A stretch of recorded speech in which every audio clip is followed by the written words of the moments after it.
अस्सलाम वालेकुम to all of you. I hope कि आप लोग सब ठीक होंगे, खैर आफियत से होंगे। आज हम क्वेश्चन नंबर 9 से स्टार्ट करने वाले हैं, एक्सरसाइज 1.1। तो स्टार्ट करते हैं पहला क्वेश्चन आज का। जो हमारे पास पहला क्वेश्चन दिया गया है आज का, show that each of the relation are in set A x belongs to z such that x is greater or equal to 0, less or equal to 12, given by first and second part is an equivalence relation. Find the set of all elements related to one in each case. हमें पहले question को समझना होगा। Question बहुत easy है, ठीक है। हमें पहले बोला गया है, हमारे पास एक सेट दिया गया है, ठीक है। ये सेट हमारे पास दिया गया है। इस सेट से हमें क्या निकलेगा? x का वैल्यू निकलेगा। यहाँ पे अगर हम देखेंगे, जो x है ये बड़ा है किससे? 0 से, ठीक है। ये या तो 0 भी आएगा क्योंकि इक्वल टू भी है, ठीक है। x इज ग्रेटर और इक्वल टू, इसका मतलब x का वैल्यू 0 भी आएगा। बट यहाँ पे और एक कंडीशन दिया गया है लास्ट में, x इज लेस और इक्वल टू 12, ठीक है। यहाँ पे जो x का वैल्यू दिया गया है वो किसके बराबर होगा? 12 के बराबर होगा और 12 से ज्यादा नहीं होगा। तो इसका मतलब x का वैल्यू यहाँ से हम कंसिडर करेंगे। तो उसके बाद जो पहला पार्ट बोला गया है हमें, जो आर यहाँ पे रिलेशन दिया गया है हमें, mod of a minus B is A multiply of 4। इसका क्या मतलब है? देखो बहुत ईजी है, यहाँ पे आप लोगों को समझना होगा, क्वेश्चन सॉल्व खुद ब खुद हो जाएगा। इसका कहने का मतलब है, हमारे पास जो mod of a minus B, mod of a minus B का जो वैल्यू आएगा, जो भी वैल्यू आएगा वो वैल्यू होना चाहिए मल्टीप्लीकेशन ऑफ 4 के टेबल में, ठीक है। जस्ट एग्जांपल, हमारे पास मल्टीप्लिकेशन ऑफ 4 के टेबल आई होप सबको पता होगा। जैसे एग्जांपल 4 इंटू 1 कितना होता है? 4, ठीक है। 4 इंटू 2 कितना होता है? 8। ऐसे तो यहाँ पे ऐसे ही वैल्यूज हमारे पास कंसिडर होने चाहिए, मिलने चाहिए, तभी हम यहाँ पे रिलेशन बना सकते हैं। हाँ, और इससे पहले और एक बात मैं बोलूँगा, जो 0 है, अब आप बोलोगे 0 जो है 4 इंटू 0 भी आएगा, ठीक है। किसके बराबर आएगा? 0। तो यहाँ पे 0 भी कंसिडर हो जाएगा 4 मल्टीप्लिकेशन ऑफ 4 के टेबल में। क्यों हो जाएगा? क्योंकि हमारे पास जो वैल्यू है 0 से यहाँ पे कंसिडर करने होंगे। तो आई होप यहाँ तक आप लोगों को अच्छे से समझ आया होगा।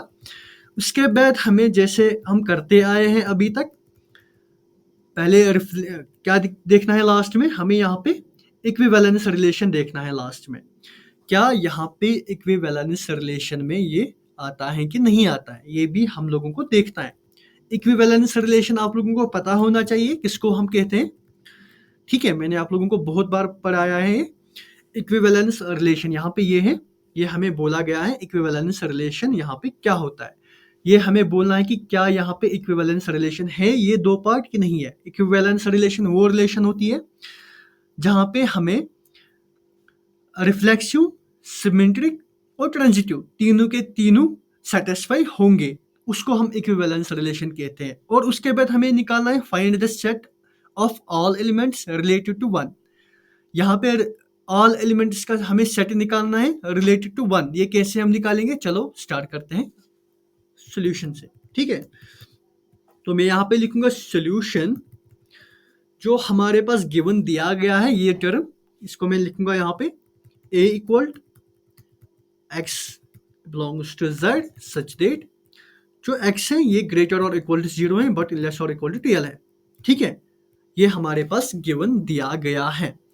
तो इसका मतलब यहाँ पे मैं यहाँ पे लिखूंगा जो यहाँ पे x का वैल्यू आएगा, जो यहाँ पे x का वैल्यू आएगा a किसके बराबर निकलेगा? हमें x का वैल्यू क्या आएगा? 0 भी आएगा। कहाँ तक? 12 तक, ठीक है। 0 1 2 dash dash dash up to 12। मैं यहाँ पे लिखूंगा डैश डैश डैश, ठीक है। कहाँ तक? 12 तक। यहाँ पे मैं लिखूंगा 12। ये हमारे पास x का वैल्यू यहाँ पे निकल के आ गया है, इस x का वैल्यू। अब हमें क्या करना है? रिलेशन निकालना है, ठीक है। किसका रिलेशन निकालना है? पहले पार्ट का। तो यहाँ पे पहला पार्ट में नीचे लिखूंगा यहाँ पे। नाउ जो आर है किसके बराबर है? a comma b such that जो mod of a minus b है ये इज ए मल्टीप्लाई ऑफ 4। ये मल्टीप्लाई ऑफ 4 होना चाहिए। तो चलो अब रिलेशन बनाते हैं हम। ठीक है, रिलेशन सेट बनाते, जो रिलेशन कैसे बनेगा, ठीक है, यहाँ पे mod of A minus B करना है रिलेशन। तो रिलेशन क्या बनेगा, देखो अगर हम यहाँ पे ए का वैल्यू लेंगे, मॉड ऑफ ए का वैल्यू लेंगे 0, ठीक है, बी का वैल्यू भी माइनस लेंगे 0, तो 0 कामा 0, ठीक है, 0 माइनस 0 क्या आएगा, 0। तो क्या 0 4 के टेबल में आता है, बिल्कुल आता है। अभी मैंने आप लोगों को बोला है 4 इंटू 0, यहाँ पे ये भी आएगा, ये किसके बराबर आएगा, 0। तो जो आंसर यहाँ पे है ये इसके रिलेटेड है, तो जब ये इसके रिलेटेड है तो ये मल्टीप्लीकेशन ऑफ 4 के टेबल में आता है 0। तो मैं यहाँ पे 0 कामा 0 पहला रिलेशन निकालूंगा यहाँ पे, ठीक है। यहाँ पे पहली जो रिलेशन निकल के आएगा, मैं इसको रब कर लेता हूँ।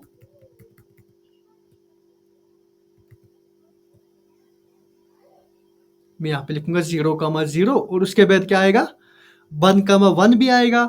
यहाँ पे लिखा है मैंने 1 कामा 1, बिल्कुल आएगा। 1 माइनस 1, मॉड ऑफ 1, ए का वैल्यू 1 और बी का वैल्यू 1, तो 1 माइनस 1 होगा 0, तो 0 अभी मैंने बोला है मल्टीप्लीकेशन ऑफ 4 के टेबल में आता है। और ऐसे ही बहुत सारे हमारे पास रिलेशन निकल के आएंगे, तो मैं ऐसे इन शॉर्ट लिखूंगा थोड़ा सा। 4 कामा 2 मैंने कंसिडर नहीं किया, मैं सीधे जाऊंगा 4 पे, क्योंकि बहुत सारे रिलेशन हमारे पास निकल के आएंगे, ठीक है, बहुत सारे रिलेशन, इसलिए मैं यहाँ पे 4 एग्जाम्पल लूंगा। अगर 4 लेंगे ए का वैल्यू और बी का वैल्यू यहाँ पे लेंगे 0, ठीक है, 4 माइनस 0 कितना निकलेगा, 4, ठीक है। 4 क्या मल्टीप्लीकेशन ऑफ 4 के टेबल में आता है, बिल्कुल आता है। 4 इंटू 1 अभी मैंने बोला है क्या, कितना आता है, 4, ठीक है। तो 4 यहाँ पे मल्टीप्लीकेशन ऑफ 4 के टेबल में आता है। तो यहाँ पे 0 कमा 4 निकल के आ गया है, तो 4 कमा 0 भी निकल के आ गया सीधे, यहाँ पे 0 कमा 4 में निकलेगा। अगर हम 0 लेंगे ए का वैल्यू, बी का वैल्यू 4 लेंगे, तो यहाँ पे निकल के आएगा 4। तो अभी हमने बोला जब 4 कमा 0 आएगा तो 0 कमा 4 भी आएगा, बिल्कुल आएगा। तो यहाँ पे 0 कमा 4 भी लिखूंगा मैं। और क्या आएगा यहाँ पे हम देखेंगे, और 4 के बाद हम जाएंगे आगे 4 कमा 4, ठीक है, ये भी आएगा। 4 माइनस 4 0, 5 कमा 1, 5 माइनस 1 होगा 4, वो भी आता है, और 1 माइनस 5 भी आएगा। ऐसे ही यहाँ पे 6 माइनस 2 4 आएगा, और 2 कामा 6 डेश डेश डेश यहाँ पे लिखूंगा। 8 से चाहते हैं तो यहाँ पे देखेंगे 0 कामा 8 ये भी आएगा, 8 कामा 0 भी आएगा, ठीक है। 4 इंटू 2 होता है 8, मॉड ऑफ 0 माइनस 8 होगा 8, ठीक है, ये 8 होगा, तो 4 इंटू 2 होता है 8, ये यहाँ पे 4 के टेबल में आता है 8, ठीक है। तो आई होप यहाँ से समझ आया होगा आप लोगों को अच्छे से, कोई कन्फ्यूजन नहीं रहा होगा किसी बच्चे को। तो ऐसे ही हम लिखेंगे यहाँ पे, इसके बाद 9, यहाँ पे 4 कमा ऐसे में लिखूंगा बहुत सारे रिलेशंस, 8 कमा 4 भी आएगा, यहाँ पे 4 कमा 8 भी आएगा। 4 माइनस 8 होता है 4, 4 माइनस 8 यहाँ पे 8 कमा 8 आएगा 0, यहाँ पे मैं लिखूंगा 1 कमा 9, ठीक है। 1 माइनस 9 होगा 8, वो भी आएगा, और 9 कमा 1 भी आएगा। ऐसे ही डेश डेश 12 यहाँ पे लिखूंगा सीधे, 12 कमा 12 12 कमा 12 कितना होता है 0। तो यहाँ पे मैंने बहुत सारे रिलेशन निकाले हैं। आई होप आप लोगों को अच्छे से समझ आया होगा हर एक बच्चे को रिलेशन हम कैसे निकालते हैं। तो रिलेशन अब हमारे पास आ गए हैं, अब हम क्या करेंगे, अब रिफ्लेक्सिव निकालने हैं हमें। मैं यहाँ पे लिखूंगा हियर। अब हमें देखना है रिफ्लेक्सिव, क्या ये रिफ्लेक्सिव में आता है, कंडीशन क्या है उसमें, ठीक है, उसमें क्या कंडीशन होनी चाहिए रिफ्लेक्सिव में, मल्टीप्लीकेशन ऑफ 4 में आने चाहिए। चलो चेक करते हैं। फॉर रिफ्लेक्सिव मैं यहाँ पे लिखूंगा, फॉर रिफ्लेक्सिव, रिफ्लेक्सिव के लिए x कमा x बिलोंग करना चाहिए r को, ठीक है, x कमा x करना चाहिए बिलोंग r को, तभी हम बोलेंगे रिफ्लेक्सिव है। तो अगर हम यहाँ पे देखेंगे, अब हमें इस कंडीशन के तहत देखना है कि मल्टीप्लीकेशन ऑफ 4 आना चाहिए। मैं यहाँ पे लिखूंगा x कमा x किसके बराबर होगा, देखो यहाँ पे हम लेंगे 0 कमा 0, ठीक है, 0 कमा 0 कैसे लेंगे, 4 कमा 4 यहाँ पे आएगा, इसके बाद 8 कमा 8, 12 कमा 12, ये हमारे पास x कमा x आएंगे, आएंगे कि नहीं आएंगे। तो मैं यहाँ पे ऐसे लिखूंगा, मॉड ऑफ, जो हमारे पास मॉड ऑफ 4 माइनस 4 किसके बराबर है, 8 माइनस 8, 12 माइनस 12, या 0 माइनस 0, 1 माइनस 1, आप ये कंसिडर कर सकते हो। तो मैंने यहाँ पे यही 3 लिया है, तो ये किसके बराबर आते हैं, 0 के बराबर आते हैं। जो 0 है ये किसके बराबर आता है, मल्टीप्लीकेशन ऑफ 4 के टेबल में आता है कि नहीं आता है। जो 0 है ये मल्टीप्लीकेशन ऑफ 4 के टेबल में आता है। तो मैं यहाँ पे लिखूंगा साइड में 0 इज ए मल्टीप्लाई ऑफ 4। तो ये इसका मतलब है जो R है ये रिफ्लेक्सिव है। तो हमारे पास जो पहली कंडीशन थी रिफ्लेक्सिव के लिए वो हमारे पास सेटिस्फाई हो गई है। अब दूसरी कंडीशन के लिए क्या होना चाहिए? फॉर सिमेट्रिक, इसके लिए होना चाहिए A कमा B बिलोंग करना चाहिए R को और B कमा A बिलोंग करना चाहिए R को, तभी हम बोलेंगे ये सिमेट्रिक है। तो कैसे हम चेक करेंगे? मॉड यहाँ पे लेंगे, अगर कोई भी टर्म उठा के लो, मैं यहाँ पे लूंगा 4 कमा 0 जैसे एग्जाम्पल। मैं अगर लूंगा मॉड ऑफ 4 माइनस 0, ठीक है, मॉड ऑफ 4 माइनस 0 लिया है, किसके बराबर आया है? 4। तो ये 4 के मल्टीप्लीकेशन ऑफ 4 के टेबल में आ गया है यहाँ पे, ठीक है। अब लूंगा मैं यहाँ पे ये A है और ये B है, अब B कमा C है, ठीक। अब सॉरी, अब क्या है? B कमा A है, अब B कमा A है, तो B का वैल्यू क्या आएगा? 0 माइनस A का वैल्यू आएगा 4, ठीक है। तो किसके बराबर निकलेगा? 4। तो यहाँ पे क्या ये टर्म हमारे पास है 0,4, 0,4 यहाँ पे है।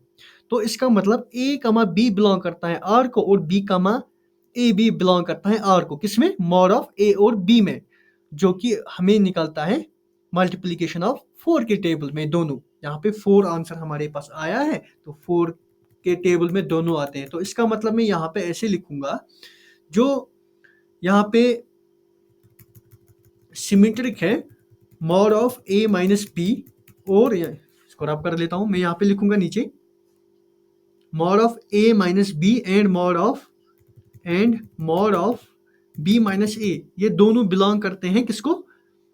R को। तो मैं लिखूंगा R मल्टीप्लाइड ऑफ 4, और ये मल्टीप्लाई ऑफ 4 से हमारे पास टेबल में आते हैं। तो इसका मतलब है देयरफॉर R इज सिमेट्रिक। तो ये R इज सिमेट्रिक। अब बचा है ट्रांजिटिव। ट्रांजिटिव के लिए क्या होना चाहिए? यहाँ पे A कमा B बिलोंग करना चाहिए R को, B कमा C भी बिलोंग करना चाहिए R को, और इसके बाद हमें A कमा C भी बिलोंग R को करना चाहिए। तो हम मॉड ऑफ A कमा B लेंगे यहाँ पे पहले, ठीक है। मैं यहाँ पे मॉड ऑफ A कमा B लूंगा, sorry mod of A minus B, ठीक है, A माइनस B। तो ऐसे ही अब कोई भी टर्म उठा के लो यहाँ पे, जैसे कि मैं यहाँ पे लूंगा mod of A minus B, जैसे कि 4 माइनस 0 लिया है मैंने, 4 माइनस 0। तो अभी हमने ये चेक किया है, ये किसके बराबर आता है? 4 के टेबल में आता है। अब आएगा A, ये A है, ये B है। अब क्या है? B कामा C देखना है। B का वैल्यू यहाँ पे 0 है, माइनस C यहाँ पे 0 किस में आता है? इसमें आता है 0, ठीक है।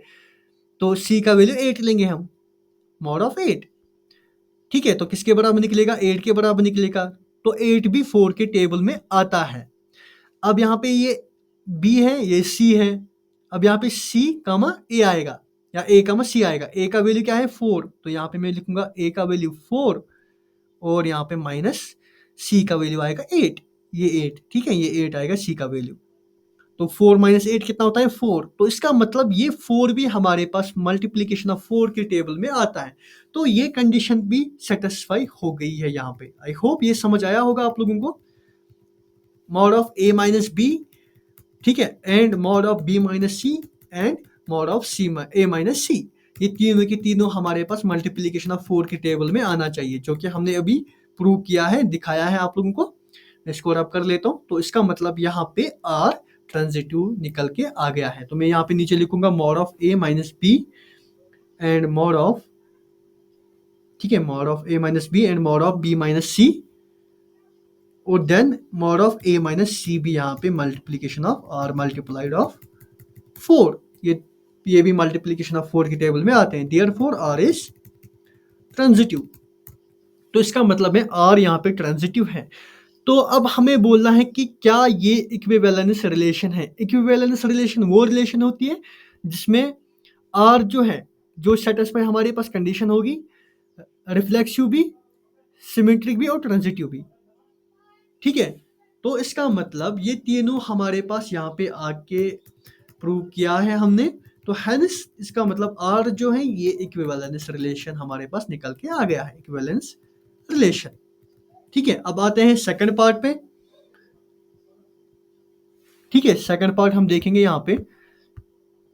सेकंड पार्ट हमारे पास जो दिया गया है यहाँ पे, R किसके बराबर है? A, B such that A is equal to B, ठीक है, ए किसके बराबर होना चाहिए, बी के बराबर। तो यहाँ पे लिखूंगा second part a comma b, a is equal to b comma a. अब देखो यहाँ पे क्या करना है, हमारे पास ऊपर अभी नंबरों का वैल्यू दिया गया था, जो कंडीशन दी गई थी हमें। ठीक है, अभी जो हमारे पास जो कंडीशन दी गई थी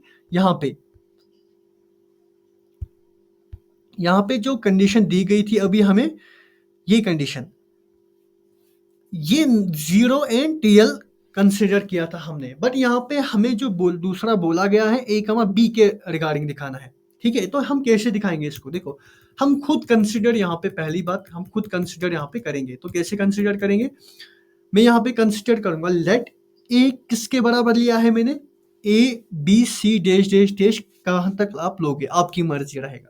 ठीक है, या आप नंबर भी यहाँ पे ले सकते हो, 1 2 3 4 नंबर क्यों ले सकते हो, क्योंकि हमारे पास और एक पार्ट बोला गया है इस क्वेश्चन में, तो आप नंबर भी ले सकते हो। तो देखो, अगर हमने ए का वैल्यू यहाँ पे लिया है ए बी सी, तो रिलेशन यहाँ पे क्या आएगा, ठीक है, रिलेशन यहाँ पे क्या आएगा, हमने ए यहाँ पे लिखा ए बी सी, ठीक है, ए बी सी हमने लिया है, तो रिलेशन ए बी सी के क्या बनेगा, ए बी सी आपस में क्रॉस मल्टीप्लीकेशन, इसको इसके साथ, इसको इसके साथ, और इसको इसके साथ, फिर इसको इसके साथ, इसको इसके साथ, इसको इसके साथ। ठीक है, ऐसे ही सबको आपस में सबके साथ यहाँ पे इनटू हमें करना है, वो हमारे पास रिलेशन निकल के आएगा। तो यहाँ पे मैं लिखूंगा, हमारे पास एक को यहाँ पे रिलेशन क्या बनेगी, मैं लिखूंगा, अगर हम यहाँ पे a इंटू ए भी बन जाएगा, ठीक है, a इंटू बी भी बन जाएगा, a इंटू सी। ठीक है, a को इन तीनों के साथ किया है हमने, अब b बचा है, b को अब तीनों के साथ, b into a, b into b और b इंटू सी। अब c बचा है, c into a, c into b, c into c, dash dash dash, ऐसे ही बहुत सारे हमारे पास ये आएंगे। और अगर आप नंबर लेना चाहते हो, ठीक है, नंबर्स, तो नंबर्स भी ले सकते हो, मैं यहाँ पे नंबर्स भी ले कंसिडर कर सकता हूँ, a इक्वल टू 1 2 3, ऐसे ही हम यहाँ पे जो वैल्यूज आएंगे इसके, 1 को 1 के साथ, 1 को 2 के साथ, 1 को 3 के साथ, रिलेशन के लिए 1 1 बनेगा, 1 2 1 3 आएगा, फिर आएगा 2 1 2 2 2 3, और आएगा 3 1 3 2 एंड 3 3, डैश डैश डैश, बहुत सारे हमारे पास ये नंबर्स पे आएंगे। तो आपकी मर्जी, आप कौन कंसिडर करोगे यहाँ पे। ठीक है, अब हमें क्या करना है, देखो अब हमें रिफ्लेक्सिव देखना है पहले। तो रिफ्लेक्सिव कैसे हम चेक करते हैं, फॉर रिफ्लेक्सिव ए कमा ए बिलोंग करना चाहिए आर को रिफ्लेक्सिव के लिए। ठीक है, बस कंडीशन क्या है यहाँ पे, कंडीशन ये है, जो हमारे पास कंडीशन दी गई है, जस्ट मिनट, जो हमारे पास कंडीशन दी गई है, ए किसके बराबर होना चाहिए, बी के बराबर होना चाहिए। तो अगर हम यहाँ पे देखेंगे, ए किसके बराबर है, ए के बराबर, ए किसके बराबर है, बी के बराबर, यहाँ पे भी बी किसके बराबर है, बी के बराबर, सी किसके बराबर है, सी के बराबर। ठीक है, तो इसका मतलब यहाँ पे ए बिलोंग करता है ए को, तो मैं यहाँ पे लिखूंगा ऐसे, या आप नंबर भी यहाँ पे कंसिडर कर सकते हो, यहाँ पे ए एंड बी दिया गया है, तो मैं यहाँ पे लिखूंगा a is equal to a, so R is reflexive. अब सिमेट्रिक के लिए ऐसे ही देखेंगे, फॉर सिमेट्रिक भी इजीली आप लोगों को अब अंडरस्टैंड हो ही गया होगा। ठीक है, यहाँ पे एक अगर ए कमा बी होगा तो बी कमा ए भी होना चाहिए। ठीक है, बी कमा ए भी होना चाहिए। तो चेक करते हैं हम, तो चेक, अगर यहाँ पे ए कमा बी है, अगर हमने ए कमा बी लिया है तो बी कमा ए भी होना चाहिए, बी कमा ए भी है यहाँ पे, ठीक है ना, तो रिवर्स है यहाँ पे। तो इसका मतलब यहाँ पे R, A comma B belongs to R and B comma A belongs to R, then R is symmetric. तो मैं यहाँ पे लिखूंगा आर इज सिमेट्रिक। तो यहाँ पे आप ट्रांजिटिव बचाएं, ट्रांजिटिव के लिए क्या होना चाहिए, for transitive A comma B belong करना चाहिए आर को, बी कमा सी बिलोंग करना चाहिए आर को, और ए कमा सी भी बिलोंग करना चाहिए आर को। ठीक है, तो हम चेक करते हैं कि क्या यहाँ पे ये बिलोंग करता है कि नहीं करता है। ठीक है, देखो अगर हम यहाँ पे देखेंगे, ए और बी लेंगे, ठीक है, ए और बी लेंगे, यहाँ पे ए और बी लिया है, फिर आएगा b and c, b and c भी है यहाँ पे, फिर आएगा A and C, A and सी है यहाँ पे कहीं पे, यहाँ पे ए एंड सी है, ये तीनों के तीनों यहाँ पे कंसिडर हो गए हैं। तो हैंस प्रूव्ड, ये यहीं पे हमने शॉर्टकट मैंने इसीलिए यहाँ पे ए एंड बी का एग्जाम्पल लिया है। आर इज ट्रांजिटिव, मैं यहाँ पे लिखूंगा। जब ये तीनों हमारे पास निकल के आ गए हैं तो hence R is an equivalence relation, ये इक्विवेलेंस रिलेशन में हमारे पास निकल के आ गया है। अब हमें जो क्वेश्चन बोल रहा है, ठीक है, जो तीसरा पार्ट है इसका, यहाँ पे देखो हमें बोला गया है फाइंड द ऑल सेट्स, यहाँ पे ठीक है, find the all sets set of elements related to one in each other. ठीक है, ये हमारे पास, ये इसका मतलब क्या है, अब हमें वो नंबर ढूंढने हैं। ठीक है, अब हमारे पास ये क्वेश्चन है यहाँ पे। ठीक है, अब हमें ये बोल रहा है कि आप फाइंड वो सेट करो, ठीक है, वो सेट्स निकालो जो रिलेटेड वन होंगे। जैसे कि एग्जांपल यहाँ पे हम देखेंगे, ये एक सेट है, ठीक है, ये सेट है, रिलेशन है। इस रिलेशन में हमारे पास वन कहाँ पे है, वन यहाँ पे है, और वन कहाँ पे है, वन यहाँ पे भी है, 5,1, 1,5, 1,9, 9,1। ठीक है, तो यहाँ पे ये कंसिडर होंगे रिलेटेड टू वन। जहाँ पे जिस भी रिलेशन में आप लोगों को, जिस भी सेट में आप लोगों को वन दिखेगा, वो रिलेटेड टू यहाँ पे वन आएगा। तो यहाँ पे मैं पहले पार्ट में लिखूंगा, इसको मैं रब कर लेता हूँ। आई होप आप लोगों को समझ आया होगा, बहुत ही ईजी है, कोई मसला नहीं था, उतना बड़ा क्वेश्चन नहीं था। तो मैं यहाँ पे नीचे लिखूंगा, ठीक है, मैं लिखूंगा now set of all elements related to one is, पहले पार्ट में कौन आता है, one to each other in case one. ठीक है, R required set is equal, कौन कौन सा सेट था अभी मैं यहाँ पे अब करूंगा। ठीक है, यहाँ पे अगर हम ऐसे ही देखेंगे, पहले हम देखेंगे कौन कौन से यहाँ पे सेट हमारे पास निकल के है। 1 आया है, 5 आया है, 1 आया है, 1 आया है, 9 आया, मतलब 5 आए हैं हमारे पास। ठीक है, मैं यहाँ पे लिखूंगा 1 1 1 5 5 1 1 9 9 1। ठीक है, आई थिंक ये 5 आ गए हैं, 1 2 3 4। हाँ, ये हमारे पास पहले सेट के रिलेटेड टू वन है। अब हमारे पास जो दूसरा है, सेकंड ये है, हमने यहाँ पे ए लिया है। अगर आप कंसिडर ए करोगे, ठीक है, या कंसिडर ए करोगे, या कंसिडर यहाँ पे 1 2 3 करोगे, या कंसिडर ए बी सी करोगे। अगर ए बी सी करोगे तो यहाँ पे सेकंड में वन आएगा रिलेटेड। ठीक है, वन आएगा, ओनली वन ही। ठीक है, अगर यहाँ पे 1 2 3 में आप कंसिडर करोगे तो यहाँ पे आपको चेक करना होगा 1,1 1,2 1 किस किस में है, वो यहाँ पे वो टर्म्स यहाँ पे कंसिडर करने होंगे आप लोगों को। तो यहाँ पे जैसे कि मैंने वन देखेंगे, ठीक है, मैं यहाँ पे कंसिडर अगर 1 2 3 करूंगा तो यहाँ पे 1,1 आएगा, 1,2 1 3 2 1 3 1 1 2 3, मतलब ये भी 5 यहाँ पे हमारे पास आ गए हैं। तो मैं यहाँ पे लिखूंगा ऊपर, इसको रब कर लेते हैं पहले। तो मैं यहाँ पे नीचे लिखूंगा, जो सेकंड पार्ट हमारे पास आया है, रिक्वायर्ड सेट किसके बराबर आया है, 1,1 1,2 1,3 और 2,1 3,1। ये हमारे पास रिक्वायर्ड सेट निकल के आ गए हैं। आई होप यहाँ तक अच्छे से आप लोगों को समझ आया होगा। ये थोड़ा बड़ा ही क्वेश्चन हो गया है, ठीक है, आई होप कि अच्छे से समझ आया होगा हर एक बच्चे को। तो आज की इस वीडियो में एक ही क्वेश्चन में पढ़ाऊंगा, ठीक है। तो मिलते हैं हम इंशाल्लाह नेक्स्ट वीडियो में मिलेंगे नेक्स्ट क्वेश्चन के साथ।